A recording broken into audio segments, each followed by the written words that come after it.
வார வெள்ளிக்கிழமை என்ன வழிபாடு பண்ணலாம், யாரை மேம் வழிபாடு பண்ணலாம்? மகாலட்சுமி எப்படி வருவாங்களாம், முதல்ல வந்து நம்ம வீட்டு வாசலில் பார்ப்பாங்களாம். பிரம்ம முகூர்த்தத்தில் எழுந்து குளிச்சுட்டு பூஜை அறையை சுத்தம் பண்ணி வீட்டையும் சுத்தம் பண்ணிடுங்க. அந்த வீட்டோட நிலை வாசலில் யார் குடியிருக்கா அப்படின்னா நம்மளோட குல தெய்வமே அங்கே தான் குடியிருக்கார். பக்கத்தில் யாராவது சின்ன குழந்தைங்களாக இருந்தாலும் அந்த கன்னி பெண்களை கூப்பிட்டோம் நீங்கள் வந்து தாம்பூலம் கொடுக்கலாம்.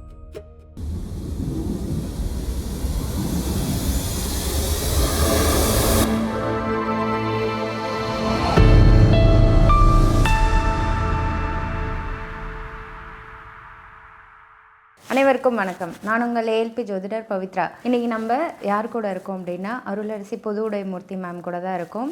மாதத்திலே சிறந்தது அப்படின்னா ஆடி மாதம்னு சொல்லுவோம். இந்த ஆடி மாதம் எல்லாருமே எல்லா மாதத்துலேயும் கோயிலுக்கு போகிறோமானா தெரியாது. ஆடி மாதம் கண்டிப்பாக எல்லோரும் வெள்ளிக்கிழமை இல்லை செவ்வாய்க்கிழமை இல்லை ஞாயிற்றுக்கிழமை இந்த 3 நாளையுமே கண்டிப்பாக கோவிலுக்கு போவாங்க. இதில் என்ன ஸ்பெஷல் அப்படின்னா ஆடி மாதம் கூழ் வார்த்தல் அப்படின்னு சொல்லி ஒரு நிகழ்வு நடக்கும். அதுக்காகவே கோவிலுக்கு போகிறவங்களும் சில பேர் இருக்காங்க. 2 வாரம் வெள்ளிக்கிழமையில் என்னென்ன வழிபாடு பண்ணலாம் அப்படிங்கிறத மேம் வந்து போன வீடியோவில் சொன்னாங்க. இப்போ 3வது வார வெள்ளிக்கிழமை ஆடி வெள்ளிக்கிழமையில் 3வது வாரம் யாரை வழிபடலாம், வழிபட்டால் என்னென்ன நன்மைகள் கிடைக்கும் அப்படிங்கிறது மேம் கிட்ட கேட்டு தெரிஞ்சுப்போம். வணக்கம் மேம். வணக்கம்.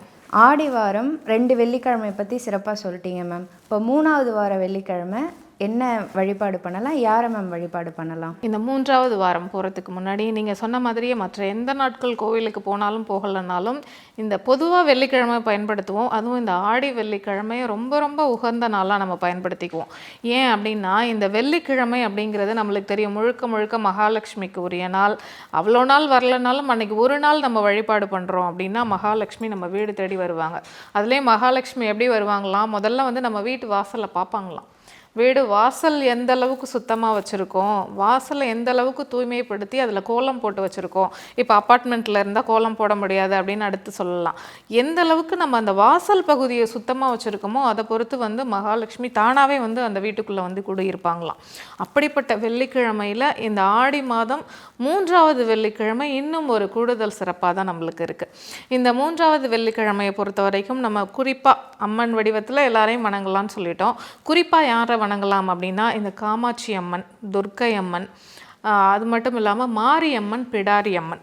மாரியம்மன் எல்லாருக்கும் தெரியும். பிடாரி அம்மன் வந்து இந்த கிராமப்புறங்களில் இருக்கிறவங்களுக்கு நல்லாவே தெரியும். அவங்க யாருன்னா இந்த கிராம பகுதியில் காவல் தெய்வமாக, எல்லை காவல் தெய்வமாக இருக்கவங்க தான் இந்த பிடாரி அம்மன். ஆதிபராசக்தியோட உக்கிரமான வடிவம் அப்படின்னு சொல்லலாம்.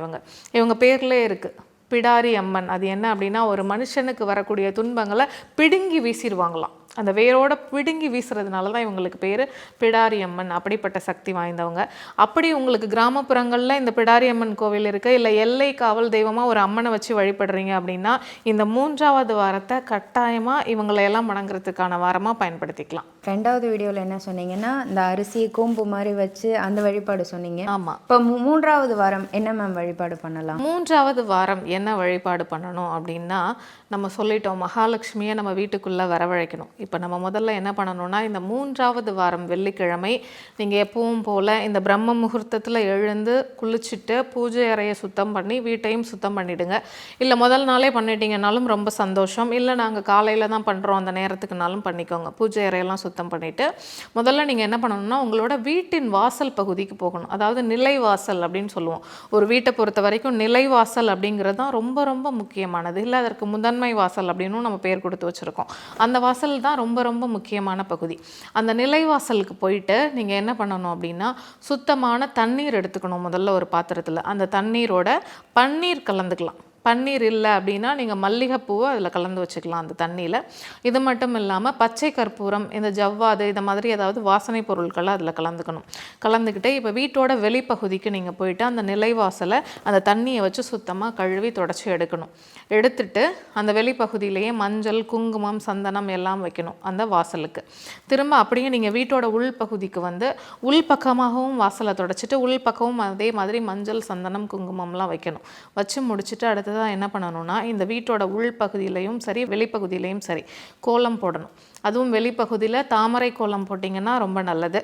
உள்பகுதியில் உங்களுக்கு என்ன கோலம் போடணும்னு தோணுதோ போட்டுக்கோங்க. போட்டுட்டு மறுபடி 2 சின்ன தட்டை எடுத்துக்கோங்க. சின்ன தட்டை எடுத்து அதில் வெற்றிலை வைக்கணும். ஒரு வெற்றிலை வைக்கணும். அந்த வெற்றிலை வந்து கொஞ்சமாக கிழிஞ்சிருக்குது, இல்லை சின்னமாக ஒரு ஓட்டை மாதிரியான அமைப்பு எதுவும் இல்லாமல் நல்லா சுத்தமான வெற்றிலையாக 2 சின்ன தட்டில் எடுத்துக்கிட்டு அந்த வெற்றிலைக்கு நடுவில் நீங்கள் என்ன பண்ணணும்னா இதே மாதிரி மஞ்சள் குங்குமம் வச்சு 2லேயும் 2 அகல் விளக்கு வச்சு இப்போ வீட்டோட வெளியில் வாசல் பகுதிக்கு எடுத்துகிட்டு போய் அந்த விளக்கை ஒன்று கிழக்கு பார்த்தோ இல்லை வடக்கு புறமாக பார்த்தோ ஏற்றி வைக்கணும். அப்படி ஏற்றி வச்சுட்டு அடுத்ததான் நீங்கள் என்ன செய்யணும் அப்படின்னா அந்த விளக்கோடு சேர்த்து மொத்த நிலைவாசலுக்கும் சேர்த்து நீங்கள் கற்பூர ஆரத்தி, ஊதுபத்தி, சாம்பிராணி நீங்கள் எதெல்லாம் காட்டுறீங்களோ, என்ன தீப தூபம்லாம் காட்டுவீங்களோ எல்லாமே நிலைவாசலுக்கும் அந்த விளக்குக்கும் சேர்த்து காட்டணும். காட்டிட்டு அப்படியே அதை எடுத்துகிட்டு வந்து உங்களோட பூஜை அறையிலையும் காட்டணும். பூஜை அறையில் இருக்கக்கூடிய தெய்வங்களுக்கும் நீங்கள் கட்டாயம் காட்டணும். இப்படி காட்டும்போது நீங்கள் இப்போ என்ன பண்ணுறீங்கன்னா ஏற்கனவே வாசலில் மகாலட்சுமியை வர வச்சுட்டீங்க, இவங்களை எல்லாம் சுத்தம் பண்ணி எல்லாம் பண்ணி வச்சுட்டீங்க, அவங்களுக்கு அந்த இடத்துலையும் உங்களுக்கு என்ன மரியாதை கொடுக்கணுமோ கொடுத்துட்டீங்க. இப்போது இந்த மகாலட்சுமியும் நம்மளோட சேர்ந்து வீட்டுக்குள்ளே வருவாங்க. இதில் இன்னொரு பெரிய விஷயம் என்னென்னா நம்ம வந்து இவ்வளோ நாள் மகாலட்சுமி மட்டும்தான் நினச்சிட்டு இருக்கோம்.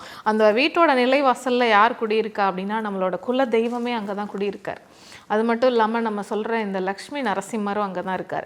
ஒரு குலத்தை தழைக்க வைக்கணும், ஒரு குலம் நல்லா இருக்கணும் அப்படின்னு நினச்சா நம்ம முதல்ல வழிபட வேண்டியது அந்த குலதெய்வத்தை தான். அப்படிப்பட்ட குலதெய்வமே அந்த வாசலில் தான் இருக்கார். நீங்கள் இப்போ மகாலட்சுமியை கூப்பிடும்போது அங்கே இருக்கக்கூடிய குலதெய்வமும் நம்மளோட சேர்ந்து நம்ம வீட்டுக்குள்ளே நம்ம குலத்தை தழைக்க வைக்கிறதுக்காக வந்துடுவார். அதனால் இந்த வழிபாடு ரொம்ப எளிமையான வழிபாடு தான். ஆனால் இந்த வழிபாடை இந்த சொல்லப்பட்டிருக்க வழிமுறைகளில் கட்டாயம் செஞ்சீங்க அப்படின்னா அந்த மகாலட்சுமியோட சேர்த்து குலதெய்வத்தோட அருளும் நம்மளுக்கு கிடைக்கும். Okay ma'am. இது இப்போது டைமிங் ஏதாவது இருக்கா மேம்? இந்த கட்டாயம் இருக்குது. நல்ல வேளை ஞாபகப்படுத்துறீங்க. இதுக்கு வந்து இந்த நேரம் வந்து ரொம்ப ரொம்ப முக்கியம். கட்டாயம் இந்த நிலைவாசல் வழிபாடை பிரம்ம முகூர்த்த நேரத்தில் தான் செய்யணும். இல்லை பிரம்ம முகூர்த்த நேரத்தில் எங்களுக்கு வேறு ஏதாவது வேலைகள் இருக்குது, இல்லை நாங்கள் வேறு பூஜை செய்கிறோம் அப்படின்னா கட்டாயம் காலையில் 6லேருந்து 7 மணிக்குள்ளே செஞ்சிடணும். இந்த குறிப்பிட்ட நேரத்தில் செஞ்சிங்கன்னா இந்த வழிபாட்டிற்குரிய பலன் முழுவதுமாகவே அப்படியே நம்மளை வந்து சேரும். Okay ma'am. இதுக்கு நெய்வேத்தியம் என்ன மேம் பண்ணலாம்? இதுக்கு நெய்வேத்தியமாக நம்ம என்ன பண்ணிக்கலாம் அப்படின்னா மாவிளக்கு செஞ்சுக்கலாம். நம்ம மாவிளக்கு அப்படிங்கிறது அம்மனுக்கு ரொம்ப ரொம்ப பிடித்தமான ஒன்று. மாவிளக்கு நீங்கள் செஞ்சுக்கலாம். இல்லை இனிப்பு பாயசம் ஏதாவது நான் செய்கிறேன் அப்படின்னா கட்டாயம் பாயசம் செஞ்சுக்கலாம். அதை நீங்கள் ஜவ்வரிசி பாயசம், இல்லை சேமியா பாயசம், பால் பாயசம், இல்லை வந்து நம்ம இந்த பச்சை பயிரில் சிறுபருப்புன்னு சொல்கிற இந்த பச்சை பயிரில் பாயசம் செய்வோம். நீங்கள் எது செஞ்சாலும் இந்த பச்சை பயிர்லலாம் செஞ்சீங்கன்னா வெல்லம் சேர்த்து செய்யுங்க. அந்த ஏன்னா வெல்லம் வந்து அம்மனுக்கு வந்து ரொம்ப பொதுவாகவே நீங்கள் அம்மனுக்கு இனிப்பு செய்கிறீங்க, இல்லை பூஜைக்கு எந்த இனிப்போ செஞ்சாலும் சரி, நீங்கள் பொதுவாகவே இந்த வெள்ளை சர்க்கரையை தவிர்த்துட்டு நாட்டு சர்க்கரையோ இல்லை வெல்லம் நீங்கள் பயன்படுத்தி செய்யுங்க. இல்லை பால் வந்து நைவேத்தியமாக வைக்கிறீங்க அப்படின்னா அதில் தேன் சேர்த்துக்கோங்க, வெள்ளை சர்க்கரையை பயன்படுத்திட வேண்டாம். நிலைவாசலை நம்ம அழகாக சுத்தப்படுத்தி எல்லாம் பண்ணுறோம், பூஜை பண்ணுறோம். இந்த பூஜை பண்ணுறதுனால என்ன மேம் பலன் கிடைக்கும்? நம்ம பொதுவாகவே வந்து நம்ம வீட்டு ஒரு வேலை ஆரம்பித்து வீடெல்லாம் கட்டி முடிக்கும் போது முதல்ல நம்ம வைக்கிறது இந்த நிலைவாசல் தான், இந்த முதன்மை வாசல் தான். நம்ம அப்படி வைக்கும்போதே நம்ம என்ன சொல்கிறோன்னா இந்த நவதானியம்லாம் வச்சு எல்லாத்தையும் பண்ணி நம்மளோட குலதெய்வம், இஷ்ட தெய்வம் எல்லாரையும் நினச்சிட்டு தான் அதை வைக்கிறோம். இந்த வீட்டு வேலையை நாங்கள் ஆரம்பிச்சிட்டோம், நீங்கள் வந்து எங்கள் கூடவே இருந்து இந்த வேலை முடிகிற வரைக்கும் நாங்கள் இங்கே இந்த வீட்டுக்குள்ளே வந்தாலும் எங்கள் கூடவே இருக்கணும் அப்படின்னு அப்படிப்பட்ட தன்மை வாய்ந்தது தான் இந்த நிலைவாசல் அப்படிங்கிறது.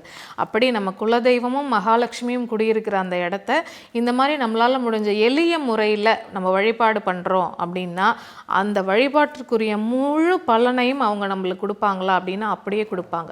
இப்போ நாங்கள் வந்து எங்களுக்கு வீட்டில் இவ்வளோ கஷ்டம் இருக்குது, நீங்கள் வாசல்லே இருக்கீங்க, உள்ளே வரல, எங்களுக்கு வந்து செல்வ செழிப்பு வேணும், இல்லை எங்கள் குழந்தைங்க நல்லா இருக்கணும், குழந்தைங்க வாழ்க்கையில் நல்லா இருக்கணும், நல்லா படிக்கணும், நல்ல வேலை கிடைக்கணும், இப்படியெல்லாம் நினச்சிங்கன்னா இந்த வழிபாடை மனதார நீங்கள் பண்ணுறீங்க அப்படின்னா உங்களோட குலதெய்வமும் அந்த மகாலட்சுமி தேவியுமே உங்களுக்கு என்ன வரம் வேணுமோ அப்படியே அள்ளி கொடுப்பாங்க. இது மட்டும் பண்ணால் போதுமா, இல்லை அடிஷ்னலாக வேறு ஏதாவது செய்யலாமா? இல்லை, நீங்கள் இப்போ ஒவ்வொரு வாரம் வெள்ளிக்கிழமை நீங்கள் இந்த பூஜை செய்யும் போதும் பக்கத்தில் யாராவது சின்ன குழந்தைங்களாக இருந்தாலும் அந்த கன்னி பெண்களை கூப்பிட்டோம் நீங்கள் வந்து தாம்பூலம் கொடுக்கலாம்.